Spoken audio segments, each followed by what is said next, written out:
शिव कथा कर रही है, भगवान शंकर का चरित्र कर रहा है कि कलिकाल में, कलयुग में, इस कलयुग को जैसे जगत गुरु शंकराचार्य जी इस मृत्यु लोक में प्रकट हुए, जन्म लिया और शंकर भगवान को दुनिया के लोगों ने बहुत नीचे दबा दिया था, तब जगत गुरु शंकराचार्य जी ने 4 पीठ का निर्माण कर शिव भक्ति पूरे विश्व में जागृत कर।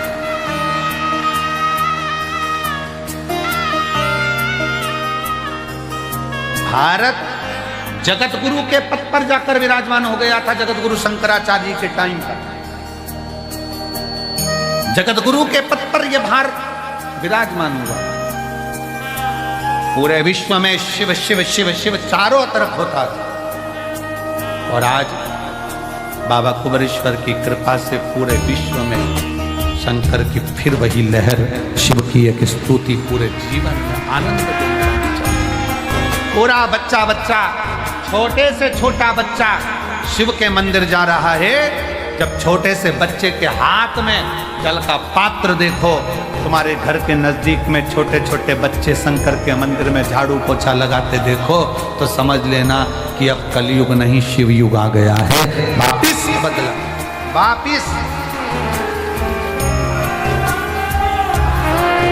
वापिस बदला हुआ है। फिर वो शिव की भक्ति जनमानस तक पहुंची।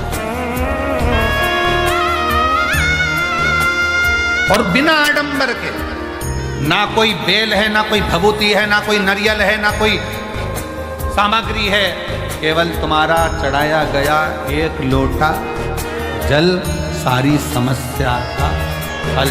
तुम्हारा विश्वास, तुम्हारी भक्ति, लोटे के जल का कितना महत्व है। 12 ज्योतिर्लिंग की चरित्र शिव महापुराण के अंतर्गत आता है। 12 ज्योतिर्लिंग। तुमरुका जी ने चंचुला देवी को 12 ज्योतिर्लिंग का जब स्मरण कराया, उसमें प्रथम ज्योतिर्लिंग सोमनाथ जी का वर्णन है। सोमनाथ जी का जब वर्णन करते समय चंद्र को जो काया का रोग हो गया था, काया के रोग को ठीक करने वाला कौन? जम के बोलो जरा। महादेव। कौन है चंद्रदेव? शंकर भगवान का साडू भाई।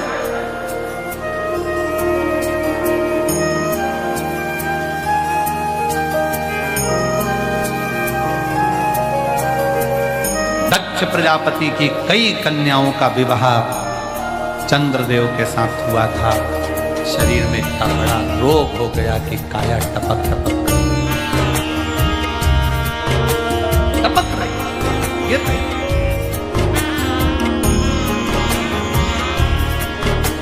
और जब काया टपक कर गिर रही तो कौन? शिव जी को तो लगा कि ये काया टपक कर गिर रही है, ये काया नीचे जा रही है। अब चंद्रदेव की काया जब बिगड़ने लगी तो क्या हुआ? आपको पहले भी कथा में वर्णन किया, फिर वर्णन करते हैं कि चंद्र की बुद्धि देव ऋषि नारद की हो गई। दिल में दुख हो, तकलीफ हो, कष्ट हो, तुमने किसी को गुरु माना नहीं माना,